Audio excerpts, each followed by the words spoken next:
Pauwi na kami mga tropa, galing kami ng trabaho. So kasama ko si Vincent ngayon, nandito, naka-backride sa likod ko. So inabot na kami ng gabi rito sa paggagawa kasi may mga tinapos pa kami dun na kailangan matapos.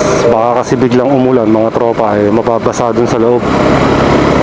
So nag-overtime na kami ni Vincent para kahit pa paano matapos namin. Nandito pa lang kami sa Calamba, Laguna. Siguro makakauwi na kami nito mga 9:30 na. Medyo gabi na, tapos bukas maaga pa kami. So patapos na rin naman yung ginagawa namin doon. Konti na lang. Siguro mga 90% na yung nagagawa namin doon. Binilisan na lang namin yung gawa para hindi rin naman nakakahiya dun sa nagpapagawa ng bahay mga tropa. Papagas muna kami mga tropa at wala na akong gas. Paubos na. Baka abutan ako ng tirik na ito sa daanan.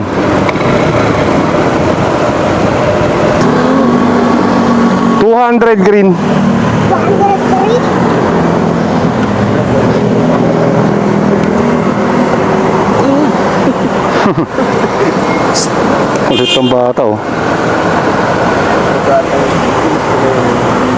Nakapagpagas na kami mga tropa. So diretso na kami ng biyahe na ito pauwi ng GMA Cavite. Doon muna kami dadaan sa may Kabuyaw mga tropa. So dati kasi madalas namin dinadaanan talaga dito sa Aimol Canlubang. So labas kami ng Maguyam na yan.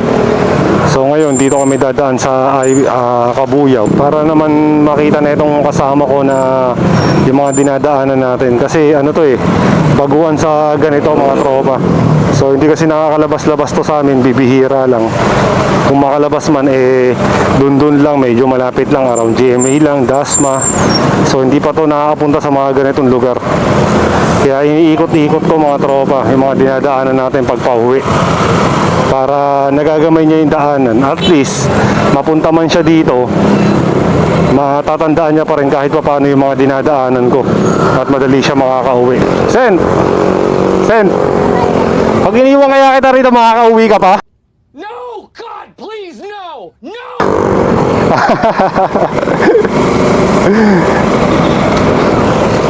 Alam mo ba rito pa uwi? Hindi.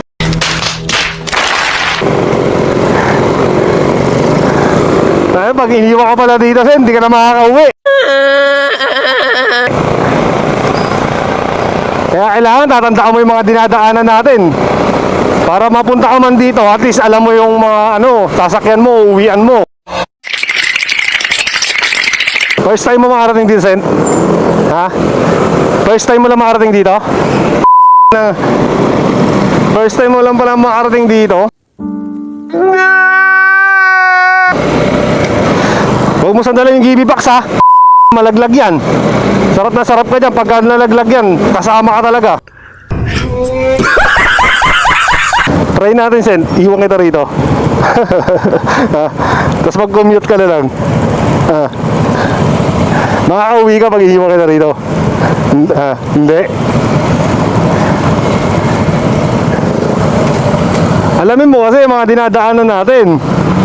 Para pagka naligaw ka, nakapunta ka rito, nagawi ka rito, alam mo, Kabuyaw na kami.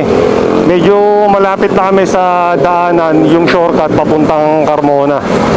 So sa unahan lang yung banda mga tropa. So dito na kami mga tropa, yung shortcut papuntang Carmona. Ganda kasi dumaan dito walang traffic. Medyo masikip lang talaga yung kalsada, pero bihira naman ka-traffic dito ng ganitong oras. So katulad nito mga tropa, dalawang kotse lang. Ayan kailangan huminto na pag nagkasalubong kasi masikip talaga yung kalsada rito. Tapos marami pang poste na nakatayo sa gilid. Tapos may mga nagpaparada pa ng ganyan dito sa gilid Kaya lalong sumisikip yung daanan dito.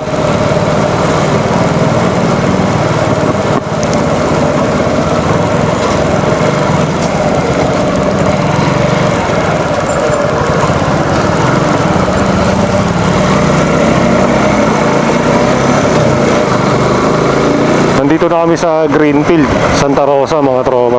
Mukhang medyo mas mabilis dito bumiyahe kaysa dun sa dinadaanan natin sa may Inchigan. So ngayon, sinubukan kasi namin bumiyahe rito.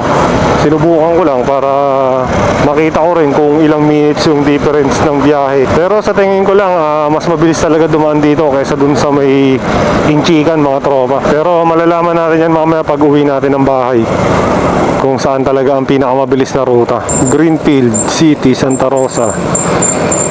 Barangay Don Jose na to eh. So dyan pala ako dati nagtatrabaho, mga tropa, oh, sa lugar na yan, sa motorcycle dealer. So hindi ko nababanggitin yung pangalan kung anong motorcycle dealer yun, mga tropa. Timbao, Binyan, Laguna. Time check is 9:05 PM. So mukhang medyo mabilis talaga rito dumaan, mga tropa. Walang traffic ngayon dito.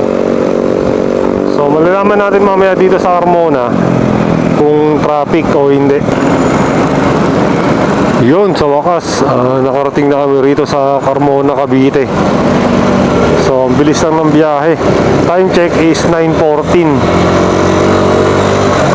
Wala pang isang oras, nakarating na kami rito, mga tropa.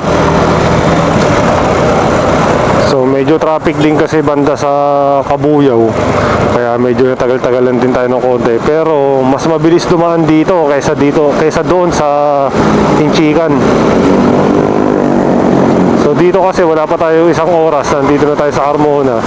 Doon sa Inchican, inaabot tayo ng isang oras mahigit bago tayo makarating ng Carmona. Siguro sa mga susunod dito na kami dadaan papuntang Calamba tsaka pauwi para medyo mapabilis-bilis naman yung biyahe. Kasi pagod na rin kami sa trabaho, tapos pagod pa sa biyahe, nagdoble-doble na. Kaya naghahanap din ako ng medyo mabilis-bilis na ruta para naman makapagpahinga kami ng maaga. Dito, makakauwi ka na, Sent. Ha? Makakauwi ka na dito. Carmona na to. Lapit na ito.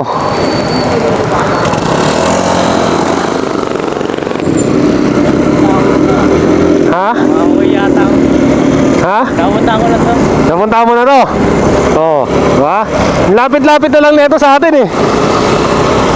Carmona na to, tangi. Ay, pag diniretso mo yun, GMA na yan. Sa may San Jose. Oo. Lapit-lapit na nito, hindi ka pa makakauwi.